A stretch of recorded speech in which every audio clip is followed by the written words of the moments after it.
அவர்களுடைய புதல்வர் பிரபாகரன் அவர்களும் மக்களையும் காப்பதற்கு, இந்த வரலாற்று சின்னங்களை காப்பதற்கு, கண்டன பேரவை ஆற்றுவதற்கு இதோ வருகை தந்து விட்டார்கள். இந்த அரட்டாப்பட்டி வரலாற்றை எந்த கொம்பனும் அளிக்க முடியாது என்று கண்டன பேரவை ஆற்றுவதற்காக தேமுதிகவுடைய பொதுச் செயலாளர் பிரேமலதா விஜயகாந்த் அவர்களும் ஏதோ நம்ம மண்ணுக்கு காவல் எடுத்து வச்சிருக்காங்க. எதுக்காக வச்சிருக்காங்க? நம்ம மண்ணையும் இந்த மக்களையும் இந்த வரலாற்று பெட்டகத்தையும் காப்பதற்காக. தமிழ் செம்மொழி அந்தஸ்து பெற்ற வரலாற்று பெட்டகத்தை கொண்ட இந்த அரட்டாப்பட்டி மண்ணுக்கு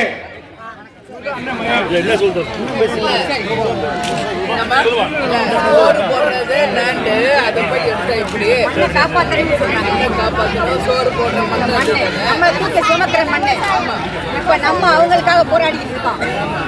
அதனால மண்ணை காப்பாற்றணும்.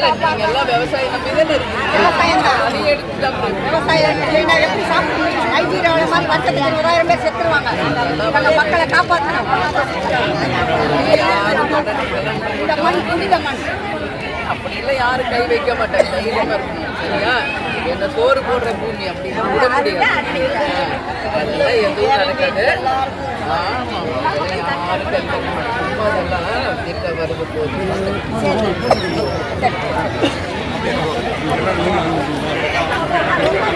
மேல நிக்கிறவங்க தயவு செய்து உட்காருங்க. எல்லாத்துக்கும் நல்லா தெரியும். உட்காருங்க. சேர் இருக்கு. மேலையில இருக்கவங்க தயவு செய்து உட்காருங்க. பின்புற நிக்கிறவங்க உட்காருக்கா தம்பி. சேர் இருக்கு, உட்காருங்க. எல்லாரும் யார் மேலையில நிக்க வேணாம். அவங்க நின்று பேசுறது எல்லாத்துக்கும் தெரியணும். அப்படியே உட்காருங்க. பேசுங்க மாப்பிள்ள. இப்பொழுது இங்கே நடைபெற்றுக் கொண்டிருக்கின்ற இந்த கண்டன கூட்டத்திற்கு நமது ஊருக்கு வருகை தந்துள்ள பிரேமலதா விஜயகாந்த் அவர்களையும் அவருடைய தவ புதல்வர் பிரபாகரன் அவர்களையும் புரட்சி கலைஞருடைய மைத்துனர் சுதீஷ் அவர்களையும் நமது கிராமத்தின் சார்பாக வருக வருக என முதற்கண் அவர்களை வரவேற்கின்றோம். அடுத்தபடியாக இந்த கண்டன கூட்டம் எதற்காக நடைபெறுகிறார்கள்? இன்று தமிழ் செம்மொழி அந்தஸ்துக்கு அடிப்படை ஆதாரமாக உள்ள வரலாற்று சின்னங்களை கொண்ட இந்த அரட்டாப்பட்டி கிராமம் இன்று அலிம்பின் வெளியில் பேசி வைக்கும் போது இந்த மைக்கை கொடுங்க.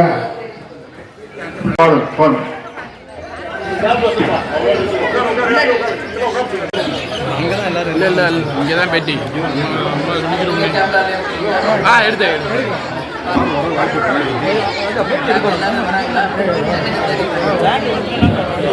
ஹைட்டா தூக்கி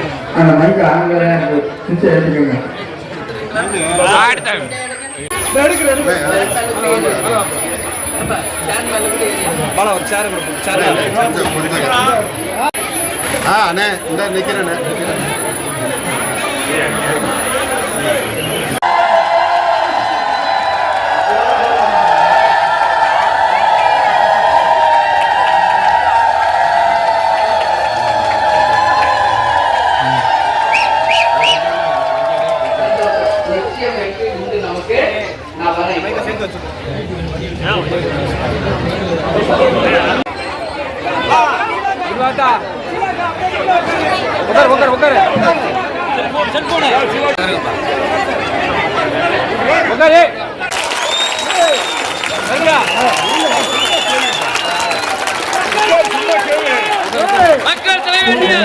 எல்லாரும் அப்படியே உட்காருங்க.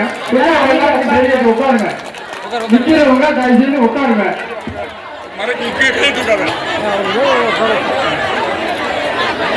எல்லாரும் அப்படியே அமைதியா உட்காருங்க. எல்லாரும் பார்க்கலாம்.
அரிட்டாபட்டி கிராமத்தின் சார்பாக அன்போடு வருக வருகிற மனமார்ந்த நன்றியினையும் தெரிவித்துக் கொள்கின்றோம்.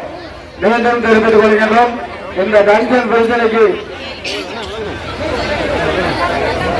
வருகை தந்த அனைத்து பொதுமக்களையும் எங்களது அரிட்டாபட்டி கிராமத்தின் சார்பாக மனமார்ந்த நன்றியினை வணக்கம் நன்றி நன்றி போயிட்டாங்க.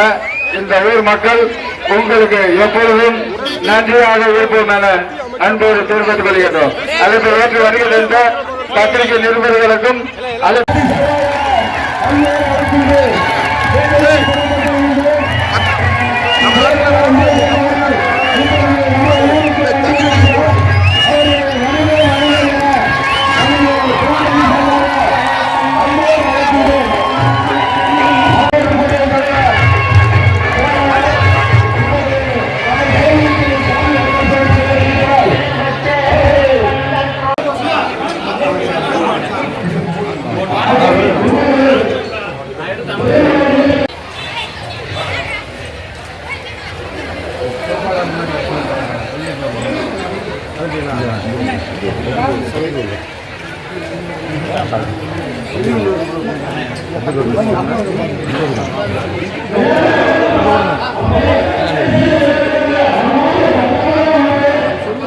அனைத்து பொதுமக்களும் வாங்க, வீட்டில் வாங்க, உங்களை பார்க்கவே முடியாது. விஜயகாந்த் படம் எப்படி எல்லா பொதுமக்களும் வாங்க. அரசியலுக்கு அப்பாற்பட்டு அருகே வந்து விட்டார்கள்.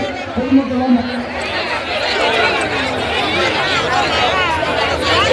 நம்ம அனைத்து மக்களின் சார்பாகவும் அவர்கள் கழகத்தின் நிர்வாகிகளையும் வருக வருக வருக வருக என வரவேற்று அவர்களை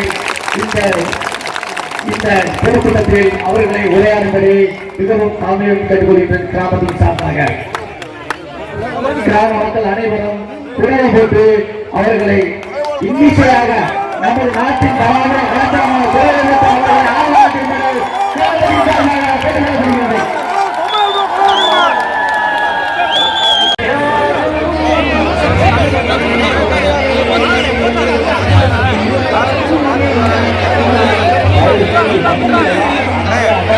போட்டோ எடுக்க போறாங்க.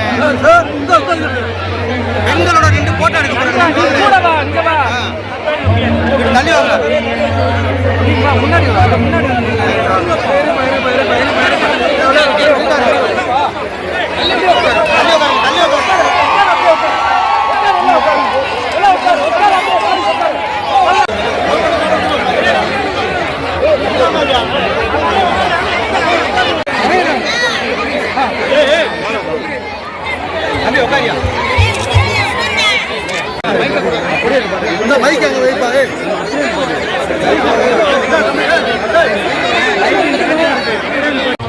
பிரேமலதா விஜயகாந்த் அவர்களையும் அவருடைய தவ புதல்வர் பிரபாகரன் அவர்களையும் புரட்சி கலைஞருடைய மைத்துனர் சுதீஷ் அவர்களையும் நமது கிராமத்தின் சார்பாக வருக வருக என முதற்கண் அவர்களை வரவேற்கின்றோம். அடுத்தபடியாக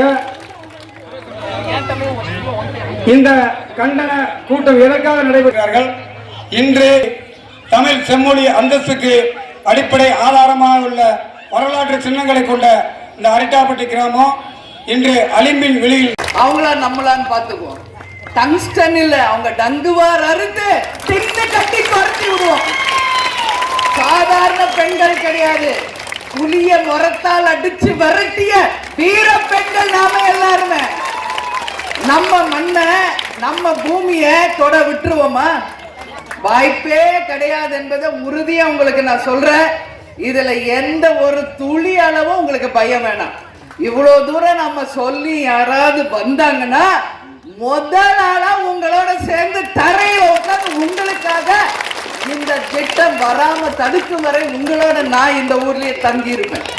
இப்ப உள்ள நான் வர்றப்ப நான் பாக்குற விளை நிலங்கள் அத்தனையும் அரிட்டாபட்டின்னு ஒரு போர்டு இருந்துச்சு என்ட்ரன்ஸ்லயே, நான் எல்லாமே பார்த்தேன். ஆனா கீழேயும் ஹிந்திலையும் எழுதியிருக்காங்க. அது ஏன்னு எனக்கு புரியல. ஆனா இது மாதிரி நான் எந்த வில்லேஜ்லயும் பார்க்கல. தமிழ்லயும் இருக்கு, ஹிந்திலையும் இருக்கு. அப்போ உண்மைதானே? ஏன் அப்படி எழுதியிருக்காங்க? அப்போ இங்க திட்டத்தை கொண்டு வர்றதுக்காக மத்திய அரசு செய்யும் சூழ்ச்சியா என்பதை நான் யோசிக்கிறேன். அதனால நிச்சயமா கிடையாது. மத்திய மாநில அரசுகள் 2 பேரும் தான் நான் சொல்றேன். நிச்சயமாக இந்த திட்டத்தை எந்த காலத்திலும் கொண்டு வரக்கூடிய ஒரு திட்டம் இங்க வருதுன்னா மக்கள் ஒப்புதலோடு மக்கள் ஆதரிச்சா மட்டும்தான் ஒரு திட்டம் இங்க வெற்றி அடைய முடியும். ஒட்டுமொத்த இங்க இருக்கின்ற 5000 ஏக்கர் ஃபர்ஸ்ட் உள்ள வரும்போது நாங்க செக் பண்றோம். இங்க வந்து கிரானைட் இருக்கான்னு உள்ள வர வேண்டியது. அப்புறம் கொஞ்சம் கொஞ்சமா 2000 ஏக்கர்ன்றது, அப்புறம் 5000 ஏக்கர்ன்றது. இப்படித்தான் வெள்ளையனே வெளியேறு நம்ம ஆளுங்களை துரத்துனாங்கல்ல, வெள்ளைக்காரங்களும் இப்படிதான் உள்ள வந்தாங்க. இந்தியாக்குள்ள காலை தான் வச்சாங்க, அப்படியே நாட்டையே பிடிச்சாங்கல்ல. அது மாதிரிதான் இங்க வந்து சும்மா மண் வந்து ஆய்வு செய்யறோம் உள்ள வந்துட்டு இப்ப 1000 2000 அப்புறம் 5000 ஏக்கர் எடுத்து ஒட்டுமொத்த இந்த கிராமங்களையும் எடுக்கின்ற ஒரு சூழல் வரும். நீங்க ஒரு மண்ணையும் ஆய்வு செய்ய வேணாம், எங்க ஊருக்குள்ளேயே நீங்க யாரும் வரவும் கூட. இந்த மண்ணை பத்தி, இந்த பூமியை பத்தி, இந்த தண்ணியை பத்தி எங்க மக்களுக்கு தெரியாது. நீங்க என்ன புதுசா வந்து சொல்ல போறீங்க? ஒன்னும் தேவையில்லை. இங்க ஆனமலை இருக்கு, இது சிவன் பூமி. மதுரைன்றது சும்மா கிடையாது. நான் வந்து மதுரையின் மருமகளாக, உங்கள் வீட்டு பெண்ணா, உங்கள் சகோதரியா என்னைக்கு உங்களுக்கு நான் துணை நிற்பேன். இது வெறும் வார்த்தை இல்லை, என் அடி மனசுல இருந்து கேப்டனே என்னோட இணைஞ்சு உங்களோட பேசுற தலைவர். எங்கேயும் போல, அவர் ஆன்மா இங்கதான் இருக்கு. உலகத்திலேயே அவருக்கு பிடிச்ச ஊரு மதுரை தான். அதனால மதுரையில தான் அவர் ஆன்மா என்னைக்கு இருக்கும். அப்படி ஒரு நிலைமை இந்த மண்ணுக்கு என்னைக்கும் வரவும் விடமாட்டோம் என்பதையும் உறுதியா சொல்றேன். ஏன்னா இப்போ கடந்த வருஷம் 2024 பிப்ரவரி மாசம் தீர்மானம் நிறைவேற்றினாங்க. நவம்பர் மாசம் வரைக்கும் தமிழக அரசு அதை பத்தி வாய திறக்கல, தடுப்பு எதிர்ப்பும் குரலும் கொடுக்கல. இது கட்டாயமாக மத்திய மாநில அரசுகள் 2 பேரும் சேர்ந்து மக்களுக்கு உறுதி அளிக்கிறோம். இந்த திட்டம் முழுவதுமாக ரத்து செய்யப்பட்டது அப்படிங்கிற செய்தி வரும் வரை நிச்சயமாக மக்களோட தேசிய முற்போக்கு திராவிட கழகம் நாங்க நிற்போம். அரிட்டாப்பட்டி, நாயக்கர்பட்டி, மீனாட்சிபுரம், மேலூர் தாலுகா முழுக்க எல்லா எத்தனை கிராமங்கள், அரிட்டாப்பட்டி, வல்லாளப்பட்டி, நாயக்கர்பட்டி, மீனாட்சிபுரம், நரசிங்கம்பட்டி, தெற்கு தெரு, மாங்குளம், கிடாரிப்பட்டி, புலிப்பட்டி, எட்டுமாங்கலி, அதே மாதிரி கல்லம்பட்டி உட்பட 48 கிராமங்கள் இங்க பல்லுயிர் தரம், சணற்படுகை, கொள்ளியல் துறை ஆகியவை அடங்கிய கிராமங்கள். அது மட்டும் இல்லைங்க, இதை வந்து நிச்சயமாக அரசுகள் வந்து வேளாண் மண்டலமாக, அதுவும் பாதுகாக்கப்பட்ட வேளாண் மண்டலமாக நிச்சயமாக அறிவிக்க வேண்டும். தஞ்சாவூரை எப்படி பாதுகாக்கப்பட்ட வேளாண் மண்டலமாக அறிவித்தார்களோ அது போல நம்ம கிராமங்கள் 48 கிராமம் சேர்ந்த நம்ம மேலூர் தாலுகாவையும் நிச்சயமாக பாதுகாக்கப்பட்ட வேளாண் மண்டலமாக தமிழக அரசு அறிவிக்க வேண்டும். மத்திய அரசு இந்த திட்டத்தை முற்றிலுமாக நாங்கள் நிறுத்திவிட்டோம். நாங்க வந்து இனிமேல் அந்த திட்டத்தை கையில எடுக்க மாட்டோம் என்ற உறுதியை அளிக்க வேண்டும் என்பதை இங்க நான் அரிட்டாப்பட்டியில இருந்து பேசிட்டு இருக்கேன். இங்க நான் அரிட்டாப்பட்டியில பேசுறது அரசாங்கத்துல இருக்கிற ஒவ்வொருத்தர் காதலையும் போய் விழுகணும். அது மத்திய அரசுக்காரங்களா இருந்தாலும் சரி, மாநில அரசுக்காரங்களாக இருந்தாலும் சரி என்பதை உங்களுக்காக நான் பேசுறேன். நேத்து நான் பார்த்தேன், ஒண்ணு மட்டும் உறுதியா, யாரும் பயப்படாதீங்க, நேத்தே நம்ம ஜெயிச்சிட்டோம். இந்த பேரணி சாதாரண இல்ல, ஒட்டுமொத்த பேர் திரண்டு போனீங்கல்ல, அதுலயே நாம ஜெயிச்சிட்டோம். அதனால உறுதியாக இது பாதுகாக்கப்பட்ட வேளாண் மண்டலமாக மாறி இங்கு இருக்கின்ற எந்த ஒரு இடத்தையும் கை கூட வைக்க முடியாது. இது என்ன சாதாரண பூமியா? சுத்தி யாரு இருக்காங்க? காவல் தெய்வங்கள் சுத்தி இருக்கின்ற கிராமங்கள். கை வைக்க முடியுமா? கொஞ்சம் யோசிச்சு பாருங்க. கிரானைட்டுக்குன்னு ஒருத்தர் கை வச்சாரு, இன்னைக்கு அவங்க என்ன ஆனாங்க? ஒரு சின்ன எக்ஸாம்பிள். இன்னைக்கு 48 கிராமத்தை சுத்தி எத்தனை காவல் தெய்வங்கள் இருக்காங்க. கை வச்சு பாருங்க, அப்ப தெரியும் கிராமம்னா என்ன, கிராம மக்கள்னா என்ன, இந்த மண்ணுன்னா என்ன என்பது. நானும் கிராமத்துல பிறந்து வளர்ந்தவதான். அதனால நான் சொல்றேன், கிராமத்தின் பெருமையை நானும் பிறந்து வளர்ந்து, என் தம்பி இங்க இருக்காரு, என் பசங்க எல்லாரையும் நாங்க கிராமத்துல வச்சுதான் வளர்த்தோம். கேப்டன் இன்னைக்கு முதலமைச்சரா ஆகல, நீங்க எல்லாம் ஒரு வாய்ப்பு கொடுத்திருந்தால் இந்த நிலை உங்களுக்கு வந்தே இருந்திருக்காது. அவர் என் மக்களே உங்களுக்காக போராடினாரு, பேசினாரு, தொண்டையில ரத்தம் வர்ற அளவு மக்களுக்காக போராடினார். ஆனா மக்கள் புரிஞ்சுக்கல. இன்னைக்கு கல்லை எறிகிற மாதிரி தூக்கி எரிஞ்சிட்டீங்க. ஆனா இன்னைக்கு அவர் மறைந்த பிறகு மக்கள் நம்ம தமிழ்நாடு இல்ல, இந்தியா இல்ல, உலகமே இன்னைக்கு கேப்டன் புகழதான் பாடுது. அவர் ஒருத்தர் மதுரைக்காரரா இருந்து இன்னைக்கு உலகமே மதுரை மக்களே இன்னைக்கு நினைக்கிறாங்கன்னா அதுக்கு கேப்டன் முக்கியமானவர். எரிந்த போது அது கல், ஆனால் எரிந்த பிறகுதான் அது வைரக்கல். அதுவும் விலை உயர்வு மிக்க, விலை மதிப்பில்லாத ஒரு வைரம் என்பது இன்னைக்கு நம்ம மக்கள் உணர்ந்திருக்காங்க. அதனால ஒண்ணும் கவலைப்படாதீங்க, நாங்க இருக்கோம். கேப்டன் என்னெல்லாம் பணிகளை விட்டுட்டு போனாரோ, அவர் கனவு, லட்சியம், கொள்கை, நிச்சயம் அத்தனையுமே மக்களுக்காக செய்து அவர் கனவு திட்டங்களை உறுதியாக மக்களுக்காக கொண்டு வரும் வரை நாங்கள் ஓய மாட்டோம் என்பதை உறுதியா உங்ககிட்ட நான் சொல்றேன். இதுல எந்த மாற்று கருத்துமே இல்லை. எனவே நீங்க எல்லோரும் தைரியமா இருங்க, உறுதியா இருங்க. நாளை மறுநாள் நான் முக்கியமான ஒருத்தரை சந்திக்க போறேன். இங்க இருந்து போயிட்டு நம்ம மக்கள் சார்பாக நான் ஒரு முக்கியமான நபரை, மத்திய அரசுக்கு முக்கியமான ஒரு தூதுவரை சந்திக்கிறேன். அவரை சந்திக்கும் போது ஒட்டுமொத்த மக்களின் பிரதிநிதியாக நம்ம மண்ணினுடைய அருமை பெருமையை சொல்லி மத்திய அரசுக்கு உடனடியாக இந்த தகவலை கொண்டு சென்று இந்த திட்டத்தை முழுவதாக ரத்து செய்யப்பட்டது அப்படிங்கிற செய்தியை வெகு விரைவில் கொண்டு வர நிச்சயம் நான் உங்களுக்காக பாடுபடுவேன். அது மட்டும் இல்லை, மாநில அரசுகிட்டையும் நான் கேட்டுக்கிறேன், இந்த மேலூர் ஃபுல்லா பாதுகாக்கப்பட்ட வேளாண் நிலமாக நிச்சயமாக மண்டலமாக அறிவிக்க வேண்டும். ரெண்டுமே நடக்கணும் அப்படின்னு சொல்லி நான் சொல்றேன். நிச்சயம் நடக்கும், பயப்படாதீங்க. அதனால உங்க எல்லாரையும் நேரடியாக சந்திச்சு உங்கள் உணர்வுகளில், உங்கள் பயத்தில், உங்கள் துக்கத்துல பங்கேற்க வந்திருக்கேன். இன்னைக்கு வந்தாச்சு. இனி நீங்க எதுவும் கவலைப்பட வேணாம், நிம்மதியா சாப்பிட்டு தூங்குங்க. நாம ஜெயிச்சுட்டோம், தைரியமா இருங்க. அந்த மாதிரி ஒரு திட்டம் இங்க எந்த கொம்மை வந்தாலும் கை கூட வைக்க முடியாது என்பதை மீண்டும் உங்ககிட்ட நான் சொல்றேன். எனவே உங்க அத்தனை பேரையும் சந்திச்சதுல உண்மையில் மகிழ்ச்சி. நீங்களாம் அப்படியே உட்கார்ந்து இருக்கணும். நான் உங்களோட அங்க உட்கார்ந்து புகைப்படமும் எடுத்துக்குவேன். அது உங்களுக்கும் அந்த புகைப்படத்தை தருவேன். வெற்றி பெற்ற பிறகு மீண்டும் உங்களை எல்லாரையும் நான் சந்திச்சு அந்த வெற்றியில உங்களோட நானும் பங்கேற்பேன். எங்கள் கட்சியும் பங்கேற்கும். எங்க மாவட்ட செயலாளர் பாலச்சந்தர், எங்கள் ஒன்றியம், நகரம், பேரூர் கிளைக்கழக நிர்வாகிகள், எங்கள் மகளிர் அணி சகோதரிகள் எல்லாருமே உங்களுக்கு துணை நிற்போம் என்பதை உறுதியா சொல்லி இந்த கூட்டத்துக்கு வந்திருக்கும் பத்திரிகையாளர்களுக்கும், என் சகோதரிகளுக்கும், பொதுமக்களும் நன்றிகளை சொல்லி, நம்ம கேப்டன் எப்பொழுதும் சொல்லுவது போல, தமிழன் என்று சொல்லடா, தலை நிமிர்ந்து நில்லடா, நம் மண்ணுக்கும் நம்மளுடைய மண்ணுக்கு நாம் என்றைக்கும் உண்மையாக இருப்போம் அப்படின்னு சொல்லி உங்களிடம் இருந்து விடைபெறுகிறேன். நன்றி, வணக்கம். தினசரி நடப்பு நிகழ்வுகளையும் கல்வி, விளையாட்டு, அரசியல், வாழ்க்கை முறை, மருத்துவம், தொழில்துறை, சினிமா, பொழுதுபோக்கு போன்ற பல்வேறு நிகழ்ச்சிகளையும் உடனுக்குடன் காண கேப்டன் டிவி மற்றும் கேப்டன் நியூஸ் சமூக வலைத்தள பக்கங்களோடு இணைந்திருங்கள். உங்கள் வணிகத்தை கேப்டன் டிவி மற்றும் கேப்டன் நியூஸில் விளம்பரத்தின் மூலம் மேம்படுத்த விருப்பமா? உடனே கீழே கொடுக்கப்படும் எண்ணிற்கு தொடர்பு கொள்ளுங்கள்.